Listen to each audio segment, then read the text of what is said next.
صرف اس لیے کہ تمہارے پاس ریوالور نہیں تھا۔ وہ رئیس لے گیا تو تم خالی ہاتھ ایک کمزور اور نازک اندام لڑکی رہ گئی۔ تم مجھے سکھاؤ گے یہ سب جوٹو کراٹے؟ میں نے کہا میں اسے مارا ماری کہتا ہوں، اسے بہت سے مارشل آرٹ ہیں۔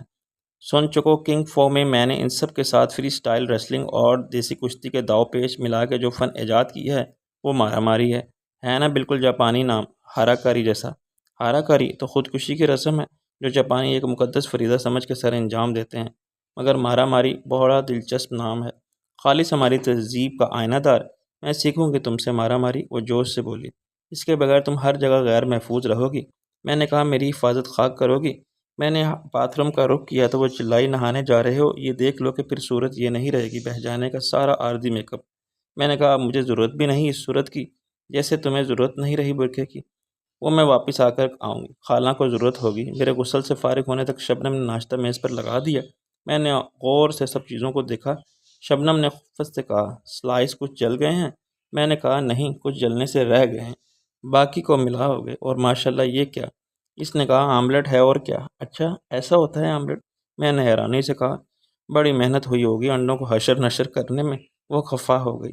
نہیں آتا مجھے یہ سب کچھ، میں نے کبھی نہیں کیا ایسے کام۔ اللہ نظر بس سے بچائے، بس دیکھنے ہی دیکھتے ہو گویا۔ میں نے آزاد صاحب کے لہجے کی نقل اتاری۔ لڑکی نظر آتی ہو ابھی، مگر لڑکیوں والا گن نہیں ہے۔ وہ جھینپ کر بولی میں سیکھ لوں گی، دراصل سکھانے والا کوئی نہیں تھا۔ آزاد صاحب کیا سکھا سکتے تھے؟ ہاں ان کی بیوی ہوتی تو کب کی خودکشی فرما چکی ہوتی گویا، مگر خیر ہم یہ بھی سکھائیں گے تمہیں عزیزہ، ہر فن مولا ہیں ہم۔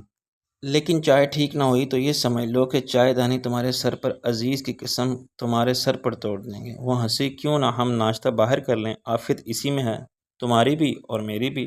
میں نے کہا ہم اوپر گئے تو گیراج میں جہاں رات کو شبنم کی گاڑی کھڑی تھی وہاں اب رئیس خان کی سیاہ شیشوں والی آلٹو موجود تھی۔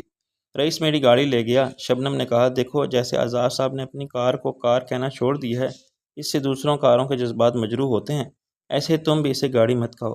پھر کیا کہوں؟ گدا گاڑی کہنے سے گدوں کے جذبات مجروح ہوں گے۔ میں نے کہا چاند گاڑی اچھا نام ہے، وہ کچھ ایسی ہی تھی۔ تھینک یو، تم نے مجھے چاند کہا؟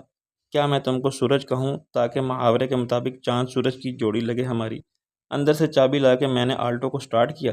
رئیس خان کوئی کام سوجے بغیر کوئی کہیں چلا گیا، سوائے مرغ لڑانے کے وہ میرے ساتھ بیٹھ گئی اور محبت کے میں نے کہا اس گاڑی کے شیشے سیاہ ہیں اور جہاں مجھے جانا ہے وہاں میں اپنی اصل صورت میں جانا چاہتا ہوں، تمہارے ساتھ۔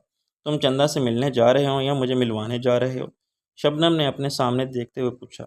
میں بھنچا کے رہ گیا۔ اس نے اپنی ذہانت سے اندازہ قائم کرتے ہوئے اندھیرے میں تیر چلایا تھا، میرے ذہن کو پڑھ لیا تھا۔ یہ خیال مجھے اچانک آیا تھا کہ میں کمال سے مل کے اس سے کمال ہاسپٹل کی توسیع کے منصوبے پر تبادلہ خیال کروں، لیکن میرے لاشعور میں کہیں انتقام کی خواہش خواب دی تھی۔ میں چندہ سے اپنی تذلیل کا بدلہ لینا چاہتا تھا۔ میں نے کہا مقصد صرف یہی نہیں، مگر یہ بھی ہے کہ وہ باضد رہی۔ اوکے یہ بھی ہے کہ لیکن میں تم کو اپنے ماضی سے متعارف کرانا چاہتا ہوں تاکہ تمہیں رشک نہ رہے۔ شک کیسا؟ کیا تم نے جھوٹ بولا تھا مجھ سے؟ میں نے کہا تم خود اندازہ کر لینا، اصل مقصد کچھ اور ہے۔ میں کمال سے پوچھنا چاہتا تھا کہ وہ کیا پسند کرے گا، اضافی وارڈ یا مشینیں اور لیبارٹری اور آپریشن تھیٹر۔ میرے یہ کپڑے کچھ ٹھیک نہیں ہیں۔ شبنم نے خود اپنا جائزہ لیا۔ اگر تمہیں اعتراض نہ ہو تو میرے گھر کی طرف سے چلو، بس 10 منٹ لگیں گے مجھے۔ اعتراض کیا ہو سکتا ہے؟ مجھے بس آزاد صاحب سے ڈر لگتا ہے، اگر انہوں نے مجھے ڈانٹنا شروع کر دیا کہ یہ کیا شرفن کے اتوار ہیں۔ شبنم کو اپنے ساتھ لے گئے تو واپس لانا ہی بھول گئے۔ وہ چھڑی سے مار مار کے پوچھیں گے کہ سچ بتاؤ کہاں تھے رات بھر؟ آزاد صاحب واپس آ کے سوئے ہی تھے کہ انہیں دروازہ کھولنے کے لیے اٹھ کے آنا پڑا۔ میں نے محسوس کیا کہ شرمندگی شبنم کو نہیں تھی، مگر آزاد صاحب اپنی بے بسی پر شرمندہ تھے کہ اس سے کوئی جائز سوال بھی نہیں کر سکتے، تاہم انہوں نے اپنے جذبات کو ظاہر نہیں ہونے دیا۔ ایک خود سر لڑکی کو خوددار باپ کی مجبوری پر مجھے افسوس ہوا۔ وہ اخلاقاً میرے ساتھ بیٹھ کے اونگتے رہے۔ میاں وہ کیا سلسلہ ہو گیا پراسرار واقعات کا؟ ہم نے سنا ہے کہ مرحوم استاد مکرم کا کوئی ہمسایہ تھا فائق علی۔ میں نے کہا آپ کو کس نے بتایا؟ منکر نکیر نے۔ وہ بولے میاں محمل سوالات میں تم طاق ہو گویا، بھائی اخباروں والوں کو الہام ہوتا ہے اور الہام نہ ہو تو فرشتے بتا جاتے ہیں گویا۔ سارا شہر گمنام فون کرتا رہتا ہے۔ رات فائق علی کا اغوا ہو گیا، کوئی مرد جواں تھا، سیاہ رو ہمراہ ایک برقع پوش حسینہ کے۔ دروغ و برگردن راوی انہوں نے فائق علی پر استاد مکرم کے قتل کا الزام عائد کیا اور پھر اسے اٹھا لے گئے۔ میں نے بات کو گول کر دینا بہتر سمجھا، جو حقیقت ہوگی سامنے آ جائے گی۔ انہوں نے جیسے نیند سے چونک کے کہا آ جائے گی کیا مطلب بھائی؟ آ گئی؟ تم شبنم کی بات کر رہے تھے نا؟ میں نے آزاد صاحب کی عیاری اور اداکاری کو دل ہی دل میں سراہا۔ انہوں نے بڑی صفائی سے اصل بات کا رخ پلٹ دیا، کسی مداری کی طرح جو ہاتھ کی صفائی سے رومال بدل دے اور کہے کہ یہ رنگ بدل گیا ہے۔ شبنم لباس بدلنے کے ساتھ میک اپ کر کے لوٹتی تھی۔ معلوم نہیں کیوں اس کے لیے اچانک لباس کا معاملہ اتنا اہم کیوں ہو گیا تھا۔ وہ ایک پتلون اور مردانہ قمیض میں گھومنے والی لڑکی تھی جس کا چہرہ ہمیشہ میک اپ کے بغیر نظر آتا تھا۔ اس وقت میں نے اسے دیکھا تو دیکھتا رہ گیا۔ مجھے اندازہ نہ تھا کہ لباس کے رنگ اور تراش و خراش میں ذوق حسین کے استعمال سے اور آرائش و حسن کے کمال سے حسن کا اندازہ جلوہ گری اتنا ہوشربا بھی ہو سکتا ہے۔ اس نے اب گہرے نیلے رنگ کے ریشمی کپڑے پہنے سوٹ پہن لیا تھا، جس کی شلوار تو خیر سادہ تھی، مگر قمیض پر زرد بستی پھول کھلے ہوئے تھے اور دوپٹے پر یہی پھول کچھ چھوٹے تھے۔ تو کرشن چندر کی زبان میں کہا، ایسا لگتا تھا جیسے اس نے تاروں بھرے آسمان کو کوئی ٹکڑا اوڑھ لیا ہو۔ وہ میری محویت کے اندازہ سے دل ہی دل میں خوش ضرور ہوئی ہوگی۔ اس کے چہرے پر حیا کی لالی ذرا دیر کے لیے جھلکی، پھر اس نے کہا، زیادہ دیر تو نہیں لگائی میں نے، اور میں نے اس کے سوال میں چھپا ہوا سوال سمجھ لیا کہ میں کیسی لگ رہی ہوں اب۔ کوئی جواب دیے بغیر میں اٹھ کھڑا ہوا۔ مجھے اس طرح شبنم کے ساتھ چندہ کے اور قمر کے سامنے جاتے ہوئے اب کچھ ندامت امیز جھجک احساس ہونے لگا تھا۔ میں نے اس کا اظہار بڑے غلط انداز میں کیا۔ میں نے شبنم سے کہا، اتنا اہتمام کیا ہے تم نے جیسے ہم ہاسپٹل نہیں کسی شادی کی تقریب میں جا رہے ہیں۔ اس کا چہرہ مایوسی سے بجھ گیا۔ آئی ایم سوری، اگر یہ اچھا نہیں لگ رہا تو میں نے اپنی غلطی کو محسوس کر لیا۔ نہیں، لگ تو بہت اچھا رہا ہے، میں بدل لیتی ہوں 5 منٹ میں، وہ منہ سجا کے بولی۔ میں نے مسکرا کے کہا، اب رہنے دو، اور دیکھو ایسے مسکراتے خوش رنگوں پھولوں کے ساتھ تم بھی مسکراتی ہوئی زیادہ اچھی لگو گی۔ اس کے باوجود شبنم کا موڈ ہاسپٹل پہنچنے تک خراب رہا۔ میں گاڑی کو سیدھا گزار کے پچھلی طرف لے گیا اور قمر کے گھر کے سامنے روک دیا۔ کوارٹر کا دروازہ کھلا ہوا تھا۔ اس نے مجھے اندر سے ہی دیکھ لیا اور بھاگی ہوئی آئی۔ بھائی، آج میں آپ کو یاد کر رہی تھی۔ وہ مجھ سے چمٹ گئی۔ میری سالگرہ ہے نا، آج تحفہ لائے ہو؟ میں نے سر کھجا کے کہا، تحفہ ابھی لاتا ہوں، سالگرہ کا کیک پہلے، تحفہ بعد میں۔ اس کا منہ پھول گیا۔ بھول گئے نا، یاد نہیں ہوگی میری سالگرہ؟ یاد ہے بابا، سب یاد ہے۔ شبنم یہ میری پاگل بہن ہے۔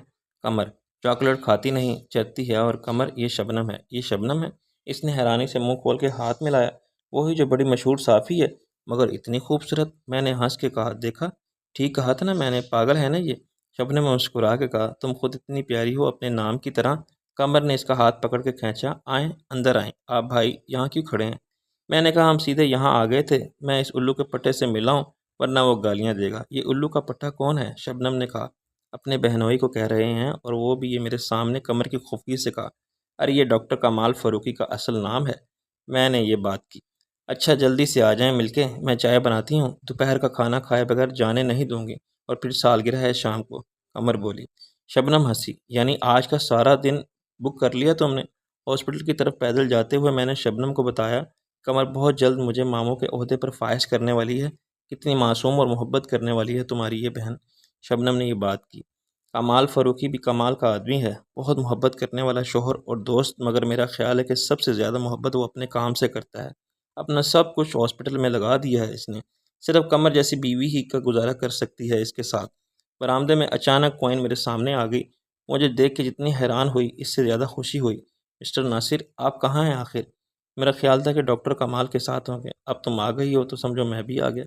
میں نے کہا، شبنم سے اس کا تعارف کروایا؟ مجھے تو زبردستی کھینچ لیا ڈاکٹر کمال نے، یہاں بھی وہی کام سونپ دیا مجھے، دواؤں کے اسٹور کا، ورنہ میرا کام افریقہ میں تھا، میرے والدین انتظار کر رہے ہیں۔ خیر یہ بھی وہی کام ہے، خدا کی مرضی ہے کہ میں یہاں کروں تو ٹھیک ہے۔ میں اور میرا شوہر خدا کی رضا میں خوش ہیں۔ شوہر یعنی شادی کر لی ہے تم نے؟ مبارک مبارک۔ وہ شرما کے بولی، جب میں افریقہ نہیں گئی تو وہ ادھر آ گیا، میں تمہیں اس سے ملواؤں گی، بہت اچھا آدمی ہے۔ میں نے کہا، برا مت ماننا، وہ تم سے اچھا ہرگز نہیں ہو سکتا، تم سے اچھا انسان کوئی ہو ہی نہیں سکتا، کیونکہ تم انسان نہیں فرشتہ ہو۔ اس نے سینے پر سلیب بنائی۔ ایسا مت کہو، میں تم سے زیادہ گناہ گار انسان ہوں۔ یہ تمہاری وائف ہے ناصر؟ میں نے کہا، نہیں، ایک دوست ہے، میرے ساتھ کام کرتی ہے۔ شبنم کا چہرہ لال پڑ گیا، ویسے ہی یہ خود فی الحال کوئی کام نہیں کرتے۔ کوئن ہنسی اور معذرت کر کے چل پڑی۔ شام کو ملیں گے۔ ہاں، قمر کی سالگرہ ہے، میں نے کہا۔ ڈاکٹر کمال کو میں نے اس کے کمرے سے نکلتے دیکھا جس میں نے کرنل خان لیٹے ہوئے تھے۔ اس کے پیچھے چندہ باہر آئی اور اس کے چہرے پر بہت سنجیدہ اور فکر مند ہو رہے تھے۔ کمال نے کہا، ناصر تو کب آیا، قمر سے ملا؟ میں نے کہا، پہلے وہیں گیا تھا، ورنہ شامت آ جاتی۔ میری اور آج سالگرہ تھی اس کی، مجھے بالکل یاد نہیں تھا، سچ پوچھو تو۔ اب جا کے چاکلیٹ لاؤں گا، یہ شبنم ہے نا؟ کمال فاروقی نے کہا۔ تو جانتا ہے انہیں اور ان کی وجہ شہرت کو کون نہیں جانتا؟ کمال نے طنز کیے بغیر کہا۔ تو نے چندہ اسے ملوا لیا نہیں؟ میں نے اسے ظاہر کیا جیسے ابھی تک میں نے چندہ کو دیکھا ہی نہیں۔ اس کا چہرہ تاریک ہو رہا تھا۔ میں نے کہا بھائی شبنم، یہ چندہ ہے، کرنل خان کی بیٹی۔ کیا حال ہے بھائی کرنل صاحب کے؟ چندہ اور کمال نے ایک دوسرے کی طرف دیکھا۔ میں نے اپنے رویے سے چندہ کے ساتھ کمال کی وجہ داری کی تھی۔ میرا خان اعظم کی مزاج پرسی کا انداز کسی اجنبی شناسہ جیسا تھا، جو سر راہ مل جائے تو پوچھ لیتا ہے کہ سب خیریت ہے گھر میں، اور پھر جواب سنے بغیر گزر جاتا ہے۔ در حقیقت اسے کسی کی خیریت سے کوئی سروکار نہیں ہوتا، مگر رسمی اخلاقی کا مصنوعی مظاہرہ ایک عادت ہوتی ہے۔ چندہ اور کرنل خان کے ساتھ میری جذباتی وابستگی اتنی سطحی نہیں تھی۔ اپنی عمر کا ایک طویل سب سے مضبوط اور کارآمد حصہ میں نے انہی سہاروں پر گزارا تھا۔ لا تعلقی کا ایک مختصر دور میری زندگی میں حادثاتی طور پر آیا تھا۔ جب میں شاہ عالم تھا، وقتی طور پر بھی ان سے دور ہو گیا تھا، تو یہ حالات کی مجبوری تھی۔ میں نے خود جانتے بوجھتے چاہتے ہوئے ایسا نہیں کیا تھا، مگر میرے رشتوں کی بنیاد میں پڑنے والی دراڑ نے اپنوں کو غیر جیسا بنا دیا تھا۔ چندہ اور خان جی نے میری مجبوری کے عذر کو قبول نہیں کیا تھا، اور ناصر عظیم کو اپنی زندگی سے ایسے خارج کر دیا جیسے کبھی ان کا نہ تھا۔ وہ کوئی اندھیری رات میں راہ گم کردہ مسافر تھا، جس نے رات بھر کے لیے پناہ لی تھی۔ وہ گھر کا ایک فرد کیسے بن سکتا تھا؟ صبح ہوتے ہی وہ چلا گیا۔ کہاں سے آیا ہے؟ کدھر گیا وہ؟ اس کے رشتے حوالے کیا تھے، وہ ناصر عظیم تھا یا شاہ عالم؟ اس بارے میں وہ کیوں سوچیں؟ یہ صریحاً ان کی زیادتی تھی۔ حادثاتی طور پر گھر سے دور ہو جانے والے کا گھر ہی تو وہی رہتا ہے۔ روزگار کے لیے 7 سمندر پار جانے والے، گم یا اغوا ہو جانے والے، یا گھر سے بھاگ جانے والے بچے، اگر وہ گھر لوٹ آئیں تو کیا گھر والے انہیں پہچاننے سے انکار کر دیتے ہیں؟ ان کے رشتے ختم ہو جاتے ہیں؟ کیا رشتے ایسے ختم ہو سکتے ہیں جیسے کاروباری معاہدے؟ لیکن چندہ اور خان اعظم نے یہ سب نہیں سوچا تھا، اور مجھ پر اپنے گھر کے دروازے بند کر دیے تھے۔ انہوں نے کہا کہ تم شاہ عالم ہو اور ہم تو صرف ناصر عظیم کو جانتے تھے۔ پھر میں کیا کرتا؟ کس امید پر کھڑا رہتا کہ ایک دن وہ دور دراز پھر کھلے گا؟ ایک دن وہ دروازہ پھر کھلے گا اور میرا گھر پھر میرا ہو جائے گا۔ خان جی کہیں گے کہ آؤ اندر آ جاؤ۔ میں جانتا ہوں کہ تم شاہ عالم نہیں، وہی ناصر عظیم ہو۔ مجھے معلوم تھا کہ تم کو ایک نہ ایک دن لوٹ کے آنا ہے، کیونکہ تم اور کہیں جا ہی نہیں سکتے۔ پھر وہ مجھے گلے لگا لیں گے اور چندہ میرا مذاق اڑائے گی کہ خیر سے لوٹ آئے بدھو اپنے گھر، پتہ چل گیا اپنی اصلیت کا، دنیا کی اصلیت معلوم ہو گئی۔ خیر، تجربہ اچھی چیز ہے، کسی کے سمجھانے سے کون سمجھتا ہے؟ جب کنویں میں گرتا ہے تو آدمی کو پتہ چلتا ہے کہ کنواں کیا چیز ہے، اور وہ روتے روتے کہے گی کہ کسی خوش فہمی میں مت رہنا، یہ خوشی کے آنسو نہیں ہیں، میں تمہاری بے وقوفی پر رو رہی ہوں۔ چلے تھے شاہ عالم بننے، سیاست کی سیڑھی پر چڑھ کے پہچاننا چاہتے تھے وزیر اعظم ہاؤس۔ پہلی سیڑھی سے منہ کے بل گرے تو کیسا لگا؟ وہ کیا محاورہ ہے، جتھے دی کھوتی اتھے آن کھلوتی۔ تو جناب گدھے کی طرح سر جھکائے اور گھاس نوش فرمائیے، قورمہ بریانی سے آپ کو کیا؟ مگر ایسا نہیں ہوا تھا۔ چندہ اور خان اعظم کی بے رخی اور بے عزتی والے طرز عمل نے مجھے شاید مایوسی اور فرسٹریشن کے جذباتی رد عمل میں مبتلا کر دیا تھا، جو ایک فطری بات تھی۔ میں اپنی ہر کوشش میں ناکام ہو جانے کے بعد یہ ثابت کرنے پر ٹول گیا تھا کہ میں ان کے بغیر بھی جی سکتا ہوں، اور جنت سے نکالے جانے والے آدم کی طرح اپنی دنیا خود آباد کر سکتا ہوں۔ غصے اور ضد کا یہ رد عمل احساس ذلت سے پیدا ہوا تھا، اور اس کا نتیجہ تھا کہ آج میں شبنم کے ساتھ چندہ کے سامنے کھڑا یہ پوچھ رہا تھا کہ بھائی کیا حال ہے کرنل خان کا؟ مزاج پرسی کا یہ انداز بڑا رسمی تھا، اس میں جذبات کو مجروح کرنے والی غیریت تھی۔ مجھے اپنے اس انتقامی جذبے کی کمینگی پر بہت آخر میں شبنم کے ساتھ یہاں کیوں آیا تھا؟ صرف چندہ کو یہ احساس دلانے کہ اس کے ٹھکرانے سے مجھے فرق نہیں پڑا، میں ناصر عظیم تھا، ہوں اور ناصر عظیم ہی رہوں گا۔ لیکن اس حقیقت کو چندہ تسلیم نہیں کر سکتی تو بھاڑ میں جائے۔ شاہ عالم کو شبنم نے ناصر عظیم مان کے قبول کر لیا ہے۔ بلا شبہ جو چندہ نے کیا وہ اچھا نہیں تھا، مگر رد عمل کے طور پر جو میں نے کیا وہ بہت زیادہ برا تھا۔ اس نے رشتوں کی دراڑ پھیل کے ایک خلیج بن گئی تھی۔ شاید اس سے چندہ کی یہ آس بھی ٹوٹ گئی ہوگی کہ وہ وقت ہر درد کا درما کر دے گا۔ میں اس کے ساتھ عہد وفا کی جس زنجیر سے بندھا ہوا ہوں وہ ناقابل شکست ہے، اور میں اتنی آسانی سے راہ وفا کی رفاقت ترک کر کے کسی اور منزل کی طرف قدم بڑھانا چاہوں تو یہ میرے اختیار میں کہاں ہوگا؟ میں نے ثابت کر دیا تھا کہ یہ بھی میرے اختیار میں ہے۔ شبنم نے اس شک کا اظہار پہلے ہی کر دیا تھا کہ میں جو کچھ بھی کر رہا ہوں وہ اپنی تذلیل کے انتقامی جذبات سے مغلوب ہو کے کر رہا ہوں، اور میں نے اس کے خیال کی ترویج کر دی تھی۔ میں واقعی چندہ پر یہ ثابت کرنا چاہتا تھا کہ جیسے ڈیم کے پانی کا رخ کسی بھی نہر میں موڑا جا سکتا ہے، ایسے ہی میں نے اپنے جذبات کا رخ دوسری طرف موڑا ہے۔ یہاں میں شبنم کو یہ ثابت کرنے کے لیے لایا تھا کہ ناصر عظیم اور شاہ عالم ایک ہی شخص کی زندگی کے مختلف دور ہیں۔ وہ پہلے ناصر عظیم تھا، پھر شاہ عالم بنا، اور اب حالات نے اسے پھر ناصر عظیم بننے پر مجبور کر دیا۔ اس میں غلط کچھ بھی نہیں تھا۔ غلط صرف یہ تھا کہ جو شاہ عالم بنا تھا دراصل شاہ عالم نہیں تھا، مگر شاہ عالم کی زندگی کا وجود حرف مکرر کی طرح مٹ گیا یا مٹا دیا گیا تو باقی رہا صرف ناصر عظیم، جو میں تھا۔ میں شبنم کو اس کے ثبوت فراہم کرنا چاہتا تھا، ماضی کے حوالوں سے، قمر کی گواہی سے اور ڈاکٹر کمال فاروقی کی گواہی سے، تاکہ میرا مستقبل ہر قسم کے اندیشوں سے محفوظ ہو جائے۔ میرا مقصد ہرگز چندہ کی تذلیل اور اس سے یہ احساس دلانا نہیں تھا کہ اس کے لیے میرے دل میں جذبات کی نوعیت بدل گئی ہے، کہ اس کے لیے میری چاہت اور خان جی کے لیے عزت اب میرے لیے کوئی معنی نہیں رکھتی۔ بقول شاعر، کسی لیے آئے تھے اور کیا کر چلے، تہمت چندہ اپنے ذمے دھر چلے۔ کس لیے آئے تھے اور کیا کر چلے، تہمت چند اپنے ذمے دھر چلے۔ میں نہ سنبھلتا تو صورتحال کہیں زیادہ خراب ہو جاتی۔ وہ خاموشی کا ایک مختصر وقفہ تھا جس کی یلغار نے سب کو احساس شکست سے یکساں طور پر دوچار کیا۔ اس نے ایک طرف چندہ کی مجروح انا کے زخموں پر نمک پاشی کی تو دوسری طرف مجھے خود اپنی نظر سے گرا دیا۔ اس نے شبنم کو حادثاتی مجرم بنا دیا، ڈاکٹر کمال کو آزمائش میں مبتلا کر دیا۔ یہاں وہ پہلے ایک ڈاکٹر تھا اور اس کا تعلق چندہ کے ساتھ میرے رشتے یا حوالے سے نہیں تھا، وہ ایک عظیم مقصد میں ساتھ ساتھ تھے۔ ڈاکٹر فاروقی کے لیے یہ اہم تھا، مگر وہ ڈاکٹر سے پہلے میرے لیے ایک دوست تھا۔ قمر میری بہن تھی تو وہ میرا بہنوئی تھا۔ اس کی پریشانی جائز تھی۔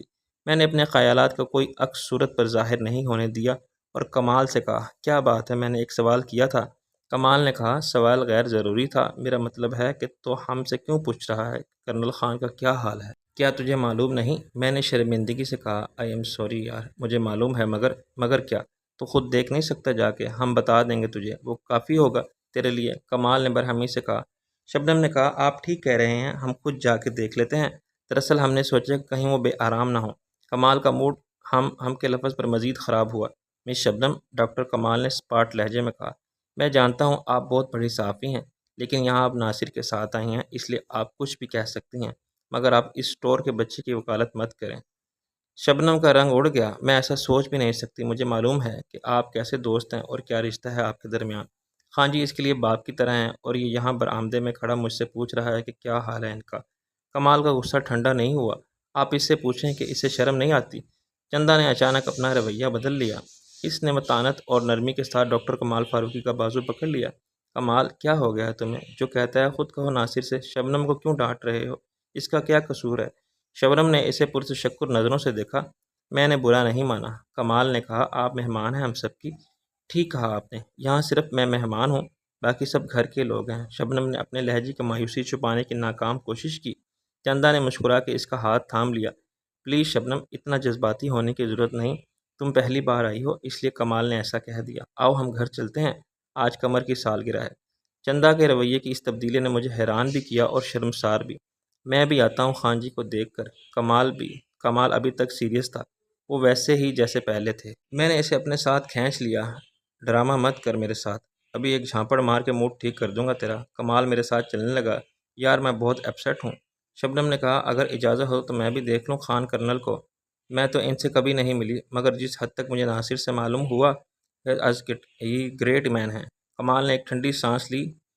بس بہت گریٹ مین ہے۔ اب وہ کیا ہیں؟ اب کچھ بھی نہیں، محض سانس کی ڈوریوں سے بندھا ہوا ایک جسم، صرف دیکھنے کی چیز۔ تم بھی دیکھ لو، اس کے لیے کسی کی اجازت کیا؟ چندہ نے کہا، کمال تم بہت بٹر ہو رہے ہو بلا وجہ۔ خان جی اسی طرح بستر پر آنکھیں بند کیے سیدھے لیٹے ہوئے ہیں۔ ان کے جسم کو گلوکوز کی صورت میں غذا ایک ٹیوب سے فراہم کی جا رہی تھی جو ان کے بازو کے ایک رگ سے ملی ہوئی تھی۔ جسم کا نظام اخراج کسی کنٹرول کے بغیر ٹیوبوں کی مدد سے چل رہا تھا۔ دل کی دھڑکن، سانس کا آنا جانا ہی ان کی زندگی کا ثبوت تھا، ورنہ عملی طور پر ان کو زندوں میں بھی شمار نہیں کیا جا سکتا تھا۔ تمام عمر ایک انتہائی فعال اور بامقصد زندگی بسر کرنے والا آج تماشائے عبرت بنا مفلوج پڑا تھا اور اتنا بے بس تھا کہ اپنی مرضی سے ایک انگلی تک نہیں ہلا سکتا تھا۔ اس نے دوسری جنگ عظیم میں حصہ لیا تھا اور ہر محاذ پر داد شجاعت دی تھی۔ بے شمار تمغے جیتے تھے اور موت کی ہر غمگاں سے بچتا ہوا سلامتی کے ساتھ واپس آ گیا تھا۔ اس کی زندگی مسلسل فتوحات کی ایک قابل رشک کہانی تھی جس میں اپنے کردار کی مضبوطی، یقین محکم اور نظم و ضبط کے ساتھ اس نے میرے جیسے بے مقصد زندگی گزارنے والوں کی رہنمائی کی اور انہیں کامیابی کی ہر منزل تک رسائی کے خوابوں کو تعبیر دینا سکھایا۔ لیکن آج وہ موت کا انتظار کرنے کے سوا کچھ بھی نہیں کر سکتا اور قابل رحم ہو گیا ہے۔ میں کچھ دیر انہیں خاموشی سے دیکھتا رہا اور چند منٹ کے اس مختصر وقفے میں مجھے اپنی وہ زندگی یاد آئی جو خان جی کے ساتھ ان کے گھر میں گزری تھی۔ ان کی ان گنت یادوں کی ان گنت نقوش تھے جو میرے تصور میں روشن ہوئے۔ میں جب تک ان کے پاس نہیں آیا تھا میرے جینے کے انداز میں کوئی کرینہ نہیں تھا۔ میرے پاس عقل اور ذہانت تھی مگر اپنی ہر خدادہ صلاحیت سے بھرپور فائدہ اٹھانے کی تربیت مجھے خان جی نے دی۔ خان صاحب نے مجھے مثبت سوچ کے ساتھ صحیح مقاصد کی سمت میں واضح حکمت عملی اختیار کرنے کا وہ ہنر سکھایا جو کسی درسگاہ سے نہیں، کسی نصاب کی تکمیل سے نہیں ملتا۔ یہ میرے لیے دکھ اور شرم کی بات تھی کہ میں نے بدلے میں انہیں صرف مایوسی دی۔ کسی ناخلف اولاد کی طرح میں نے ان کے توقعات پر پورا نہیں اترا۔ انہوں نے کبھی ان توقعات کا اظہار ہی نہیں کیا تھا۔ میں ان کے جذبات کو سمجھتا تھا۔ میری ہر کامیابی کو وہ اپنی کامیابی اور میری خوشی کو اپنی خوشی سمجھتے تھے۔ چندہ کے ساتھ میری جذباتی وابستگی اور ان پر عیاں تھی، لیکن وہ اس تعلق پر کبھی معترض نہیں ہوئے تھے۔ عمر کے آخری دور میں انہیں یہ اطمینان حاصل ہو گیا تھا کہ ان کے بعد چندہ کو کچھ نہیں ہوگا۔ میں ان کی حفاظت کر سکتا ہوں۔ زبان سے کچھ کہے بغیر اور کسی رسمی اقرار کے بغیر ہم سب نے مستقبل کی ایک ہی تصویر بنا کے اس میں اپنے جذبات کے رنگ بھر دیے تھے، لیکن وقت کے بے رحم ہاتھوں نے اس تصویر کا ہر نقش مٹا دیا اور اس کے سارے شوخ رنگوں پر سیاہی پھیر دی۔ میں آج بھی یہ سمجھتا ہوں کہ خان جی اور چندہ نے میرے حالات کی مجبوری کو سمجھنے کی کوشش ہی نہیں کی اور میرے ہر وضاحت کو عذر گناہ بدتراس گناہ قرار دیتے ہوئے بغیر سنے مسترد کر دیا۔ ان کے لیے ناصر عظیم کے اچانک شاہ عالم بن جانے کا صدمہ اتنا غیر متوقع اور شدید تھا کہ ان کی برداشت سے باہر ہو گیا۔ چندہ نے رکشی کے ساتھ میرے ازدواجی تعلقات کو اور شبنم سے مراسم کے انسانوں کو حقیقت سمجھ دیا اور اس کے لیے یہ ممکن نہ رہا کہ وہ میری دوسری زندگی کو ایک ڈرامہ سمجھ کے مطمئن ہو جائے۔ چندہ کا یہ رد عمل فطری تھا۔ ہر عورت محبت کے معاملے میں شکی، حاسد اور تنگ نظر ہو جاتی ہے۔ چندہ کیسے مان لیتی کہ شاہ عالم کی زندگی گزارنے کا قانونی حق حاصل کرنے والے ناصر عظیم کے بارے میں جو کچھ اخبارات شائع کر رہے ہیں وہ غلط ہے۔ میں نے شاہ عالم کا نام اور اس کی شخصیت، اس کی سیاست اور کاروبار، اس کی دولت، جائیداد اور دنیاوی رشتے سب پر اپنا قانونی حق تسلیم کرانے کے لیے اتنی جدوجہد کی تھی اور خود رکشی سے عدالت عالیہ میں مجھے اپنا شوہر شاہ عالم مانا تھا، تو پھر یہ کیسے ممکن تھا کہ اس کے وجود کا وہ حصہ جو ناصر عظیم تھا اور چندہ اسے محبت کرتا تھا، حالات کی دستبردار اور واقعات کے رست و خیز سے اس طرح محفوظ رہا جیسے سمندر کی سطح کے طوفانوں اور موجوں کے مد و جزر سے آغوش صدف میں پڑا موتی محفوظ رہتا ہے۔